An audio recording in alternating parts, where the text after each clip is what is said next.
Assalamualaikum warahmatullahi wabarakatuh. Semangat siang anak-anakku sekalian. Semoga hari ini kalian dalam keadaan sehat semuanya.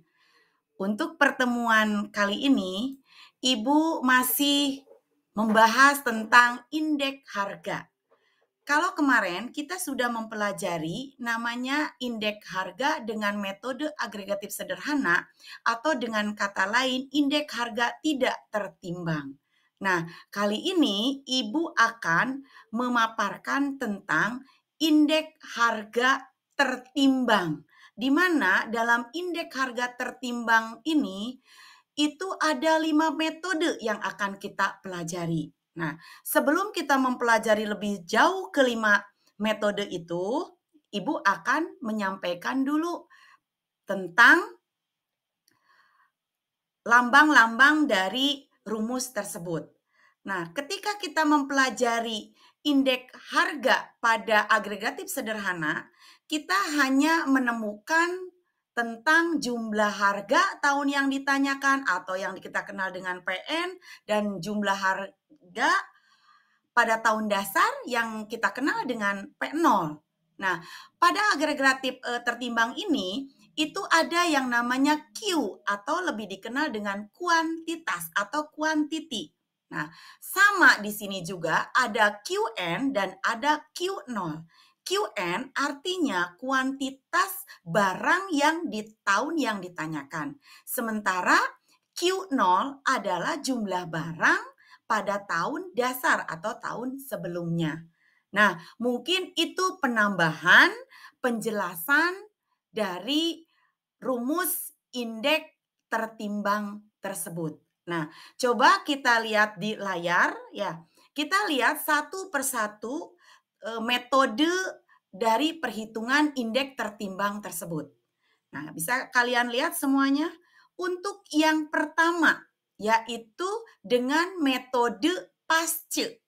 Nah, dikenal di sana dengan rumus IP. IP sama dengan sigma PN kali QN dibagi sigma P0 kali Q0 kali 100. Nah, untuk keterangannya seperti yang sudah Ibu paparkan tadi, ya. Sama, hanya yang membedakan di sini ada Q. Bisa Anda lihat juga di layar untuk penjelasannya.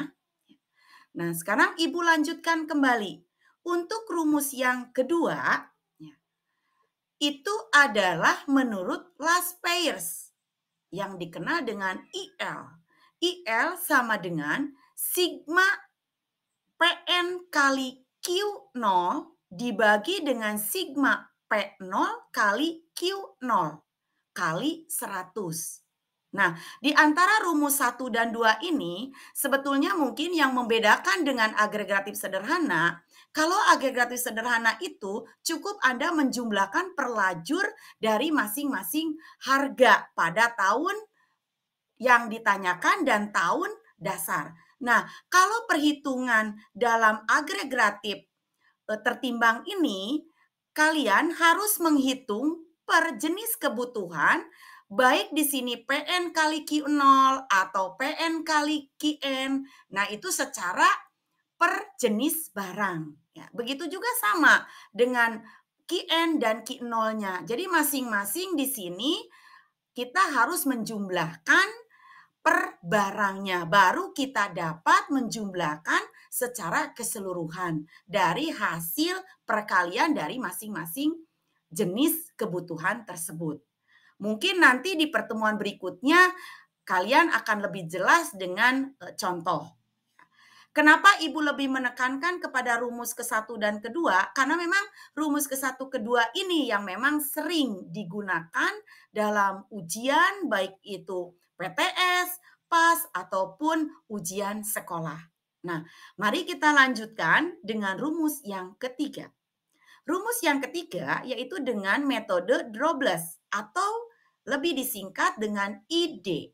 Nah, di sini sedikit berbeda. ID sama dengan IL. IL itu adalah indeks last pairs. Jadi hasil dari indeks last pairs ditambah IP, yaitu indeks hasil dari perhitungan indeks Pasce dibagi 2 kali 100.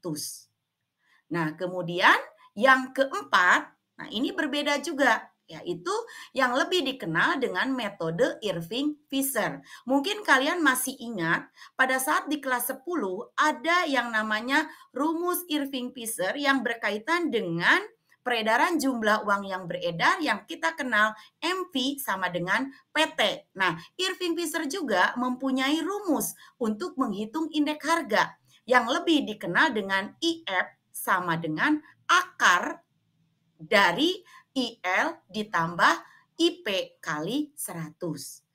Nah, itu rumus yang keempat. Dan rumus yang terakhir di sini ya, sedikit agak rumit tetapi memang itu rumus menurut Marshall, tapi yang kita kenal dengan IM. Nah, bisa kalian lihat di layar, Anda hati-hati untuk rumus yang satu ini, yaitu IM sama dengan Anda sigma buka kurung dulu di sana, yaitu QN ditambah Q0 tutup kurung kali PN. Kemudian dibagi dengan sigma buka kurung QN ditambah Q0 kali tutup kurung kali P0 kali 100.